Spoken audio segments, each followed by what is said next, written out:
reminder, why are we making these changes in the first place?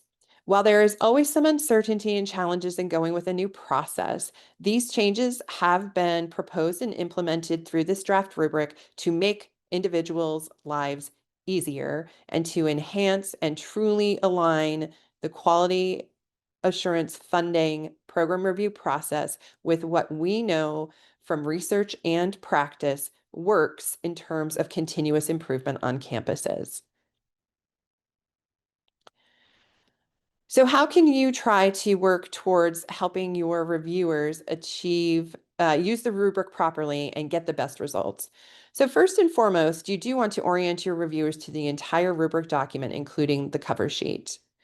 You will also want to explain the purpose of a single point format and use the performance description in 2 to anchor their thinking and encourage them to take an assets-based approach or mindset so that anchoring at 2, they start to think and begin with their assessment at the more aspirational level. How have institutions and how have these programs exceeded our baseline expectations? You can also help the reviewers by providing only the levels the reviewer actually needs to score. So as we discussed earlier, there is that overarching meta rubric that includes all rows at all levels, but the THEC staff has actually created separate rubrics for associates, bachelor's, and graduate degree program so that you can distribute something more streamlined and not be taxing your reviewers with trying to decide which rows are appropriate for the review they are conducting. This is also what helps us eliminate the need for a not applicable category. So you want to help them understand that the rubrics they are receiving should be appropriate for all programs they would be reviewing, and that an NA is not necessary. And instead, if something is absent from an evidence perspective, they should assign a 0. Last but not least, it's important to remember that the data are categorical.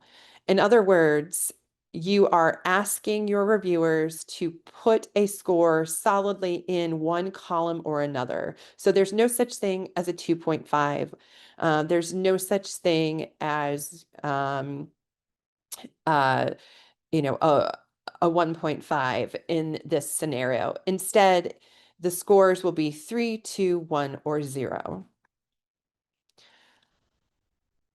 What are the next steps in this process? Well, first and foremost, we want to finish the cover sheet by drafting a glossary of terms, and the THEC staff is working on that as we speak.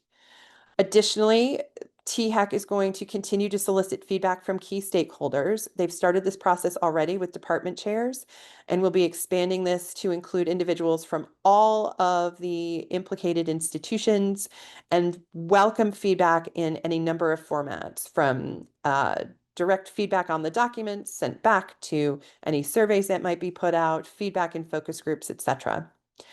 THEC is hoping that some institutions, and a few have already put up their hands, are willing to pilot test the rubrics this year.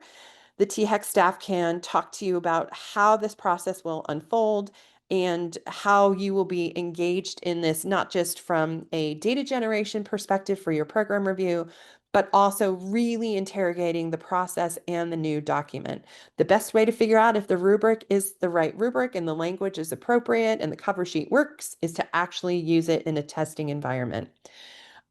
THEC is committed to making sure that any institution engaging in a pilot experiment with this rubric will not have any, will be held harmless, we shall say, when it comes to the results that come through that process. Then finally, THEC will continue to develop resources and support mechanisms that they can provide for you on campuses, as well as resources and support services that can be shared with your external reviewers.